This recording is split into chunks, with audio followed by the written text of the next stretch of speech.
Hello guys, ang pag-uusapan natin ngayon ay ang tanong at complaint ng ilan sa mga kababayan natin na nandito sa Dubai.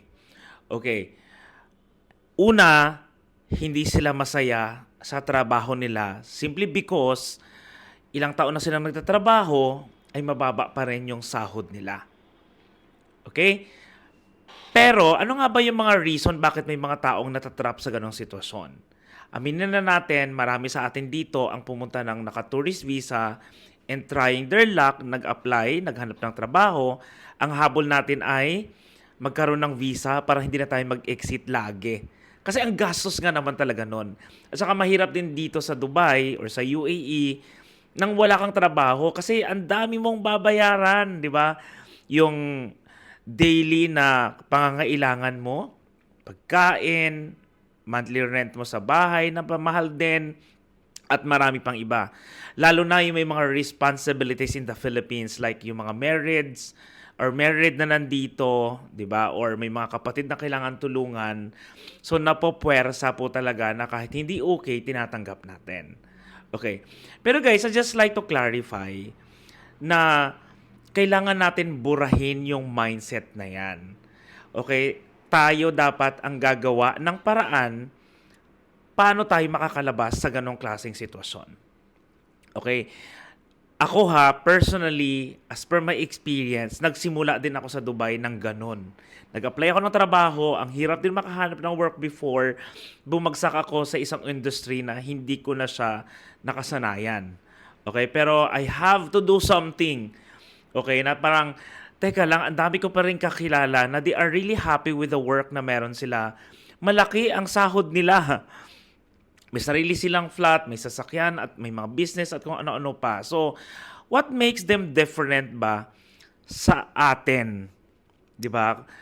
The only thing is that kailangan mong hanapin yung way how can you get promoted or to land in a job na gusto mo.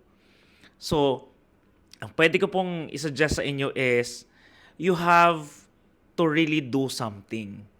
Okay, it's either you have to acquire a qualification. Kunyari, yung mga nurses natin, di ba, hindi naman sila automatically pwede magtrabaho dito as nurse kasi may certification na kailangan nilang i-avail or i-acquire. Di ba? Or, let's say, napilitan ka lang sa work mo na meron ka ngayon, hindi naman talaga ito yung field mo. Then you have to do something. Okay? Hindi ko po sinasabi na mag-resign kayo agad-agad. Okay, hindi naman yun yung solusyon. But, while you are still working sa trabaho na meron ka ngayon na feeling mo hindi sapat ang income mo at hindi ka ganun kasaya, then try to develop a skills dun sa gusto mong trabaho. For example, marami sa mga kababayan natin ang nagtatrabaho sa loob ng bahay. Okay, again, okay?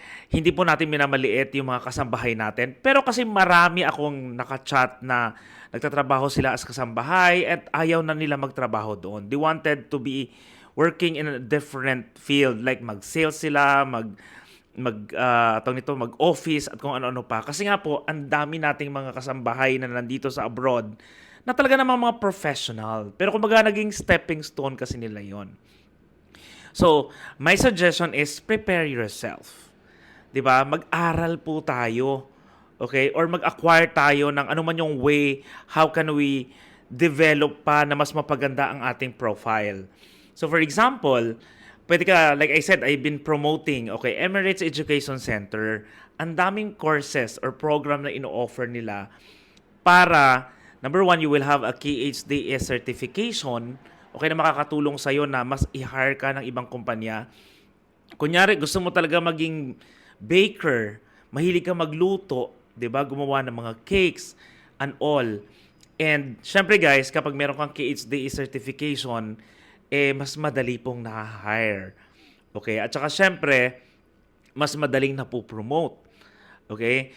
So, another story naman is, for example, mahilig ka talaga sa strategizing, di ba? Parang ayaw mo maging waiter na.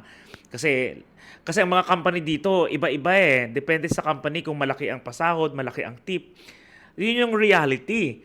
So kung alam mo na hindi okay dyan, then again, so you have to develop yourself. 'Di ba? Your skills, mag-upgrade ka, mag-upskill ka. Yun ang kailangan mong gawin para in case na matapos mo na po yung kontrata mo. Kasi hindi ko sinasabing mag-resign kayo ngayon. In case na matapos mo na ang kontrata mo, then you are ready to apply, okay, into this bigger company siguro or higher position kasi nga you have the skills. Dito kasi sa UAE, 'di ba ito kagandahan dito eh.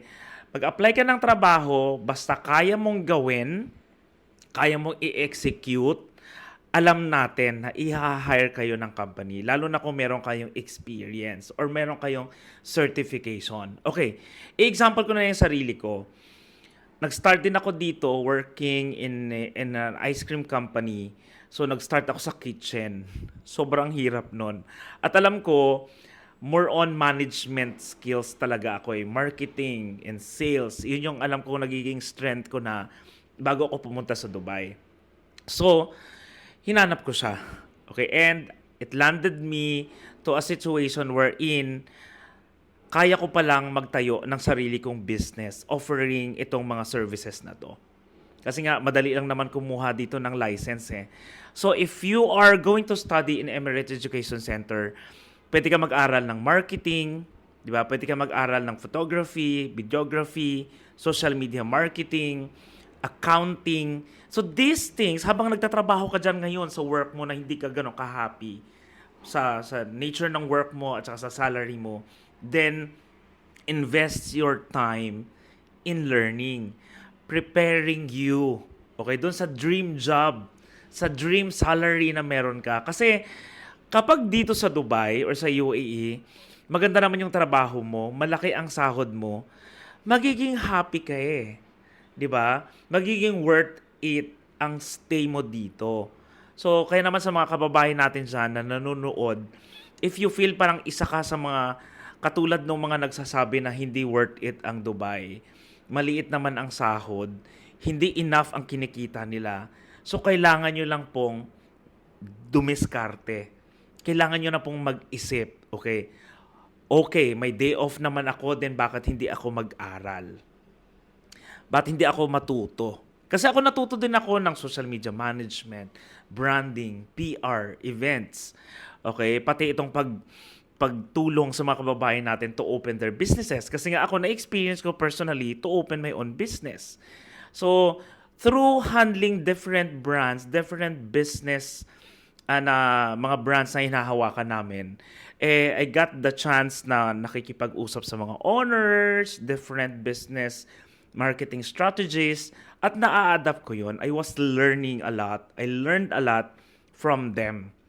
So, through those knowledge, na-apply ko siya sa mga new clients na meron ako ngayon. So, imagine natin guys, before, as a regular employee working full-time, kung sumasahod ka ng 3,000 mahigit, kahit anong gawin mo, yun na yung sahod mo the whole month.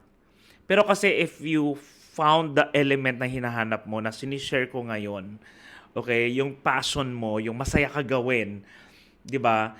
Siguro yung 3,000 plus na yon is just for your one client lang. So imagine if you have 5 clients in a month or 10 or even more, ganon kalaki ang pwedeng ibigay sa yung magandang opportunity ng Dubai. So you have to decide. So think about it and enroll sa Emirates Education Center now.